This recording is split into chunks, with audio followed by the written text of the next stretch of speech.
The theme for this session, focusing on people, striving for peace and a decent life for all on a sustained planet, is very pertinent.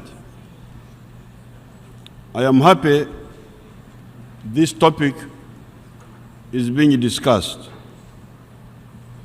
I have always wondered why the elites in the different countries of the world do not see this. Who would lose if all the people on the globe led a decent life of having 2,000 to 2,500 calories per day for an adult person? Who would lose if all the people each day were getting enough calories to support their bodies?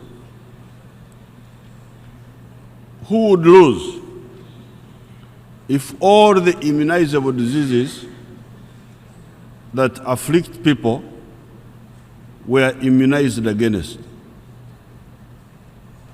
Who would lose if that one was achieved for all the people in the world that need immunization, for all the immunizable diseases got it? What would be the problem?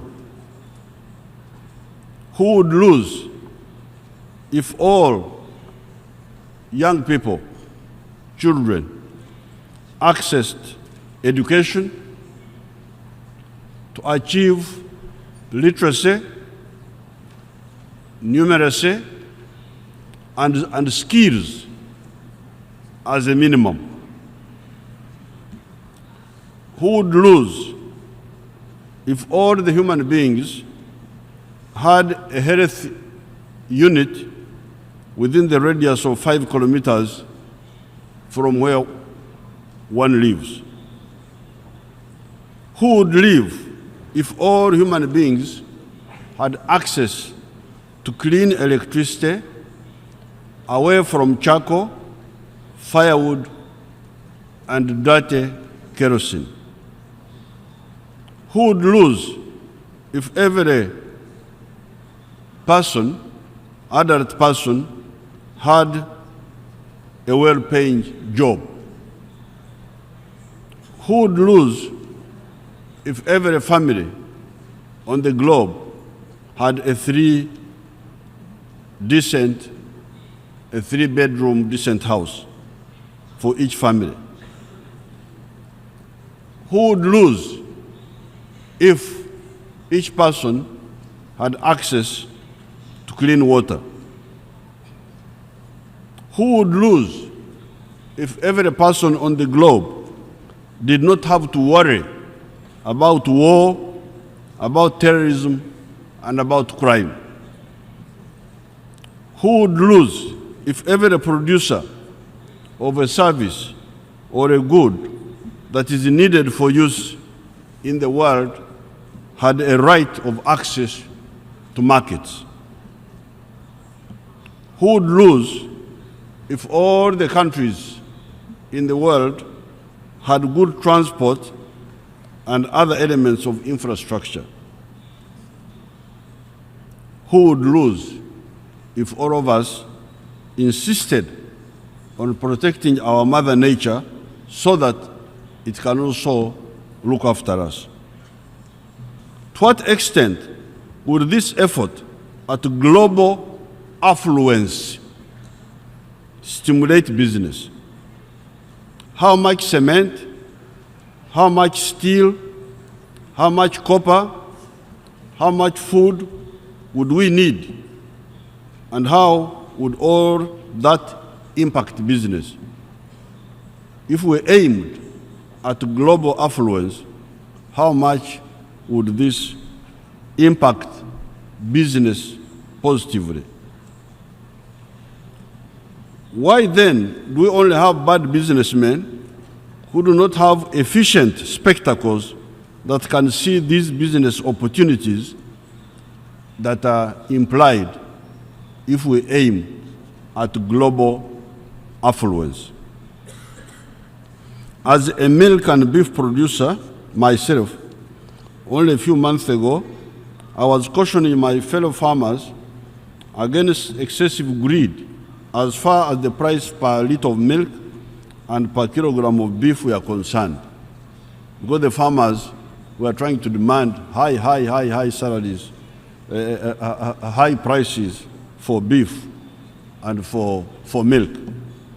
But I was warning them that if the milk is too expensive, the people may not buy it as much as if it were better priced.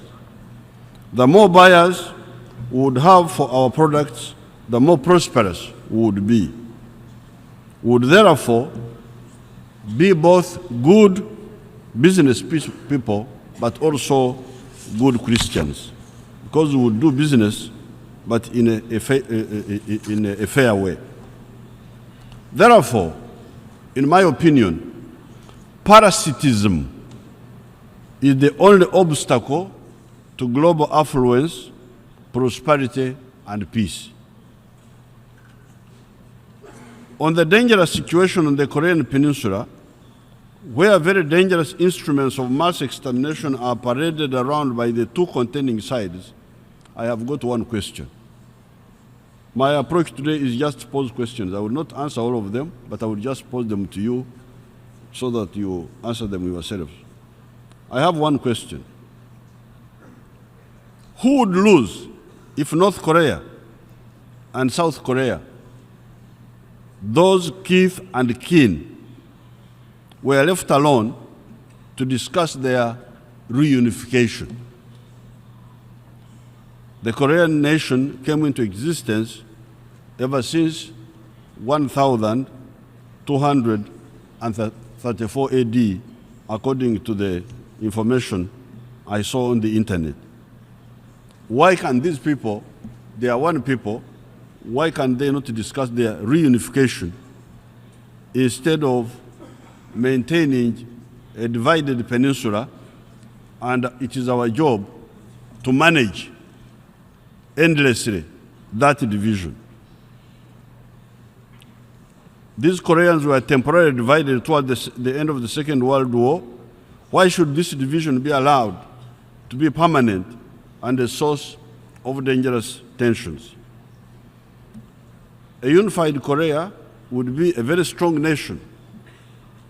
Why do some actors fear strong nations in the world? Why should the Koreans themselves, North and South, allow external forces to continue to divide them? We always strive not to allow actors, foreign or local, to divide the African peoples, regardless of the complications involved. When you hear that Uganda accommodates many African refugees, it is on account of a conscious ideological position, not to allow any actors to divide us. We only fight traitors.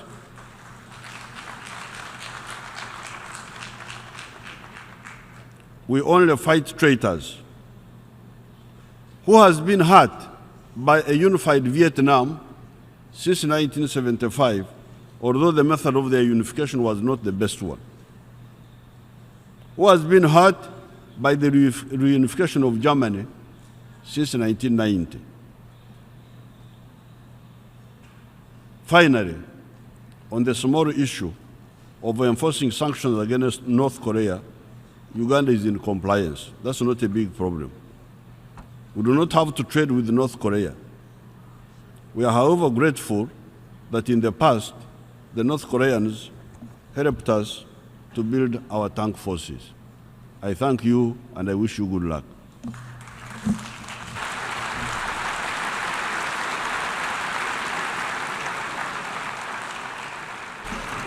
On behalf of the General Assembly, I wish to thank the President of the Republic of Uganda for the statement just made.